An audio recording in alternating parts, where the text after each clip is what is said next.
Kemudian pelindungan sosial, ini tadi instruksi Bapak Presiden agar untuk dilakukan akselerasi pembayarannya minggu ini, terutama untuk tadi PKH untuk dimajukan triwulan ketiga ini bisa dibayarkan di bulan Juli sehingga bisa membantu masyarakat. Kartu sembako yang sekarang ini jumlah targetnya 15,93 juta bisa dinaikkan lagi targetnya ke 18,8 juta.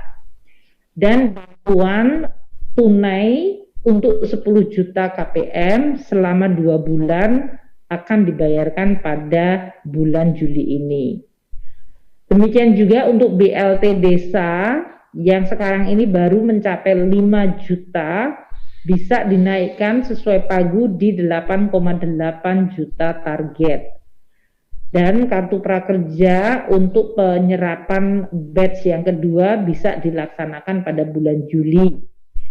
Untuk bansos ini, bantuan untuk kuota internet para siswa dan mahasiswa serta tenaga pendidik sebanyak 27,67 juta untuk siswa, mahasiswa, tenaga pendidik, guru, dosen akan tetap diberikan.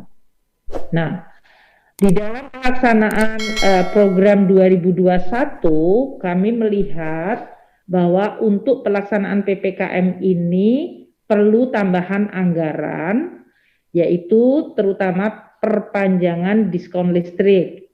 Diskon listrik kepada 32,6 juta pelanggan ini akan diperpanjang yang tadinya 6 bulan menjadi 9 bulan. Berarti ini sampai dengan September. Untuk itu akan diperlukan tambahan alokasi 1,91 juta. 1,91 triliun, maaf. Kemudian untuk bantuan rekening abonemen listrik juga kita akan perpanjang sampai bulan September. Sehingga akan membutuhkan tambahan 420 miliar. Ini tadi yang pertama ya, sudah kita sampaikan, terus kita sampaikan di halaman 17. Kemudian untuk pelaksanaan PPKM Mikro, kita juga akan membayarkan untuk bantuan produktif ultramikro 3 juta penerima baru. Ini akan dilakukan antara Juli hingga September. Alokasinya totalnya adalah 3,6 triliun. Untuk bansos tunai tadi ya akan dibayarkan 2 bulan untuk 10 juta penerima sehingga akan dibutuhkan 6,1 triliun. Tadi telah disampaikan PKH akan dilakukan percepatan penyalurannya pada triwulan 2 ini pada bulan Juli sehingga akan ada realisasi kuartal kedua ini 13,96 triliun untuk 9,9 juta. Kita berharap bisa tercapai target 10 juta. Jadi masih ada 100.000 di sini target yang bisa ditambahkan. Untuk kartu sembako juga tadi telah saya sampaikan ada target 18,8 juta yang sekarang ini baru tercapai 15,9 juta. Penerimanya dan kita harapkan akan bisa dibayarkan pada awal Juli juga. Tadi Bapak Presiden bahkan meminta minggu ini. Ini sekarang yang sedang dilaksanakan oleh Kementerian Sosial. BLT desa tadi saya sampaikan targetnya 8 juta, sekarang ini baru 5 juta dan ini bisa diakselerasi juga pada bulan Juli. Program prakerja untuk 2,8 juta peserta juga bisa dieksekusi pada bulan Juli Agustus ini.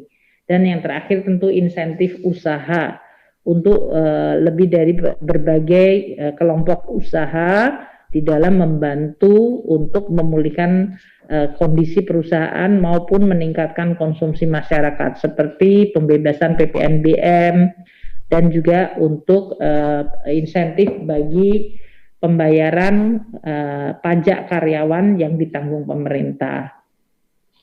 Nah, di dalam sidang kabinet tadi dilaporkan untuk membiayai berbagai tambahan belanja untuk bidang kesehatan, perlindungan sosial, program-program prioritas dan insentif, maka dibutuhkan refocusing yang kedua di dalam rangka kita untuk bisa membiayai seluruh tadi kebutuhan untuk bidang kesehatan yang meningkat sangat tinggi, bansos maupun untuk tadi berbagai dukungan kepada masyarakat.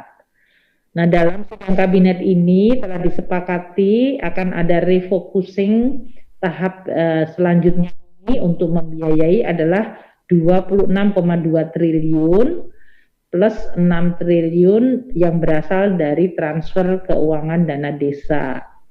Anggaran ini kemudian dipakai untuk membiayai berbagai belanja di kementerian lembaga untuk penanganan COVID, baik itu untuk vaksinasi, testing, tracing, maupun untuk biaya perawatan pasien serta tenaga kesehatan. Nah, kami akan melakukan penyisiran kembali. Saat ini sudah teridentifikasi 26,2 triliun. Refocusing ini tidak seharusnya mengganggu belanja KL karena belanja kementerian lembaga sudah diamankan. Apakah itu belanja yang merupakan belanja untuk operasionalnya, belanja pegawai, belanja operasional, belanja multi-years kontrak, belanja untuk pemulihan ekonomi dan penanganan COVID, dan belanja penanganan bencana, itu semuanya tidak akan terkena refocusing. Yang terkena refocusing adalah belanja-belanja seperti belanja honorarium, perjalanan dinas, paket meeting, belanja jasa, bantuan pembangunan gedung, pengadaan kendaraan, kemudian anggaran dari kegiatan yang belum dikontrakkan yang tidak mungkin akan selesai pada tahun ini. Ini yang tadi agar dilakukan prioritas kembali dan akan disalurkan untuk belanja penanganan COVID dan pemulihan ekonomi. Bapak Presiden dan Wapres menginstruksikan agar prioritas ini dipertajam sehingga kita tetap bisa membantu seluruh masyarakat dan terutama sektor kesehatan dan masyarakat dalam menghadapi COVID yang sedang melonjak dan sehingga diperlukan PPKM darurat. Nah, untuk tahun 2022 nanti kita akan sampaikan di dalam nota keuangan. Jadi untuk saat ini kami tidak akan menyampaikan di dalam keterangan pers ini, tapi poinnya adalah bahwa kita sedang menyusun RAPBN 2022. Presiden tadi menginstruksikan harus tetap fokus dan beberapa untuk kegiatan yang tidak prioritas agar ditunda atau dikendalikan atau bahkan dibatalkan. Mungkin itu yang saya ingin sampaikan untuk keterangan pers hari ini. Silahkan kalau akan ada beberapa pertanyaan.